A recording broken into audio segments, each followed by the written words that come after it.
Welcome to Kaizer Chiefs True News Sport. Siyacela ukuthi ni like, ni share, ni comment bafethu. Ukwenzela ukuthi channel ikhule bafethu. Nibuye nibhekelele nama long videos lapha ku YouTube. True News Sport. Bafethu siyacela ukuthi nithenga amatikiti sokwazi ukuthi sibukele ibhola lakusasa bafethu sikwazi ukuyisupport abangenayo imali bahlalela iTV bafethu kwenzela ukuthi sizokhuluma ngento eyodwa. Ake ngene lana kuma correction we Kaizer Chiefs. You can see Umayo is going there esidini, and then Solomons, I don't know what happened to Solomons because he was left behind. Uyambona no referee uze gijima phambi kwakhe yena urelaxile, it's like he's lost, akazi ukuthi kumele ayenzeni. So lezo zinto bafethu I hope ukuthi Kaizer Chiefs ilungisile ngoba sizoqala igame yakusasa ka 2026, first game ye Kaizer Chiefs Betway Premiership. So lezo zinto bafethu izinto kumele ngabe zilungisiwe, singaboni lento lezi singayifuni lapha bafethu.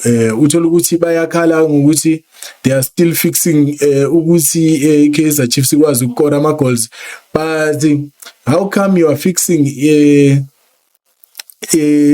leyo situation ukuthi Kaizer Chiefs ikhona ukukora ama goals while you don't notice such thing? Because as a coach you have to sit down and watch the full match.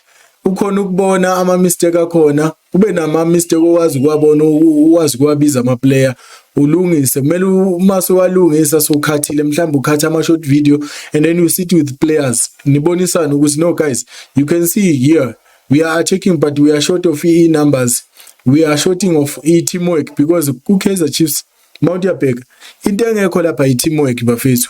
I-teamwork especially lapha phambili ayikho teamwork. Uzothola ukuthi abanye baya attack abanye bamile. You can see lana ubheke la uMatlo ushaya pass. Okay, great pass. Where are you going Matlo? Uzombona now uyale esayitini.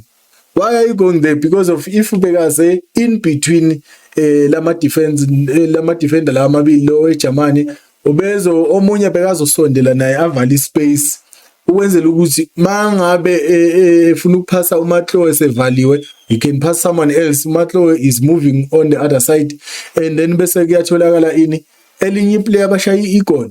Simple. Because of ETS Galaxy bafethu lana bebengaliboni ibhola, but the problem is we didn't have creativity. Because of creativity yafuneka talent elodwa ebholweni bafethu, it's not enough. Sometimes you need creativity, you need ama player ahlakaniphile bafethu akwazi ukuread igame.